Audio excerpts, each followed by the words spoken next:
رمضان گزرے گا تو یا ہمارے لیے عید ہوگی یا پھر ہمارے لیے وعید ہوگی.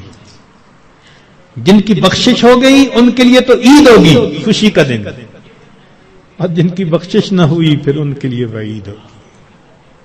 اس لیے رمضان کے ان باقی ایام کو بہت ہی زیادہ اہتمام کے ساتھ اللہ تعالیٰ سے مانگ کے گزاریں، رو دھو کے گزاریں. جب دل میں فکر ہوتی ہے نا پھر مانگنے کا طریقہ خود بخود آ جاتا ہے. جب بیٹا بیمار ہو نا ہاسپٹل میں تو اس کی ماں کو دعا کا آدب کوئی نہیں سکھاتا، ماں کو دعا مانگنا خود آتا ہے. وہ جس انداز سے رو رہی ہوتی ہے، وہ جس طرح اللہ کے سامنے گڑ گڑا رہی ہوتی ہے، اللہ میرا بیٹا ECU میں داخل ہو چکا، ٹپ ٹپ آنسو گر رہے ہوتے ہیں. دعا کے آداب کون اسے سکھاتا ہے؟ محبت ہوتی ہے، دل کو فکر لگی ہوتی ہے. اسی طرح جب دل کو فکر لگ جاتی ہے نا کہ وقت تو گزر رہا ہے، میں نے کیا کیا اس میں، تو پھر انسان کو اللہ رب العزت سے مانگنا بھی آ جاتا ہے. کہتے ہیں کہ ایک اعرابی تھا تو رمضان مبارک میں عجیب اس نے دعا مانگی. کہنے لگا اللہم انک امرت بعتق العبید ونحن عبیدک. اے اللہ، آپ نے غلاموں کو آزاد کرنے کا حکم دیا ہے. اس حدیث میں بھی نبی علیہ السلام نے فرمایا کہ جو غلام آزاد کرے اس کو یہ اجر ملے گا. تو دیکھیے ایک دیہاتی شخص ہے کیا دعا مانگ رہے ہیں، اللہم انک امرت بعتق العبید ونحن عبیدک فاعتقنا من النار فی شہر رمضان. اے اللہ، اس رمضان کے مہینے میں جہنم کی آگ سے ہمیں آزاد فرما دیجیے.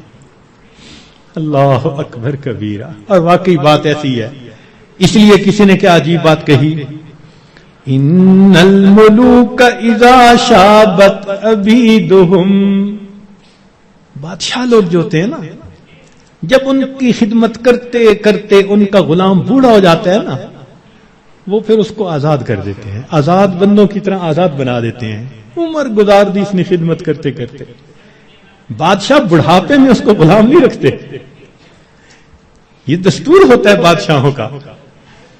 ان الملوک اذا شابت عبیدہم فی رقہم آتقوہم عتق احراری. بڑھاپا جب ہو جاتا ہے وہ کہتے ہیں کہ اس نے تو عمر گزار دی خدمت کرتے کرتے، اب اس کو غلامی سے آزاد کر کے آزاد بندوں جیسی زندگی.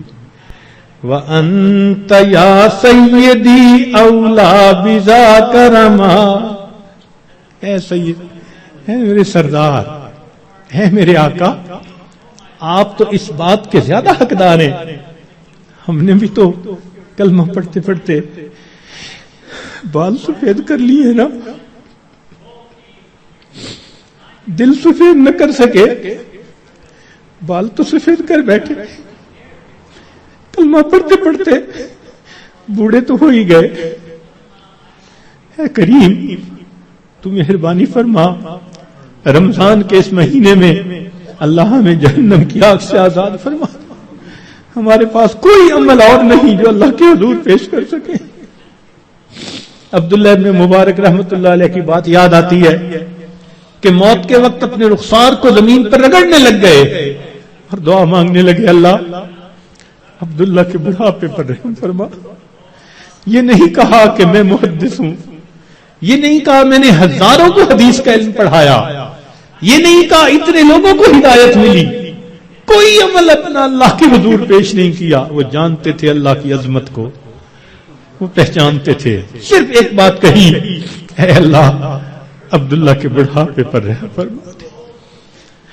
تو اگر بادشاہ اپنے بوڑھے غلاموں کو آزاد کر دیتے ہیں تو میرے مولا، ہم تو آپ کے نسلی غلام ہیں. ہمارے والد بھی آپ کے در سے مانگ کے کھاتے تھے، ہماری والدہ بھی آپ کے در سے مانگتی تھی. اللہم انی عبدک وابن عبدک وابن امتک. کیا مانا اس کا؟ یہی تو ہے، میرا باپ بھی مانگتا تھا آپ کے در کا، میری ماں بھی منگتی تھی، میں بھی منگتا ہوں، اللہ مہربانی کر دیجیے، اپنے در سے خالی نہ اٹھائیے۔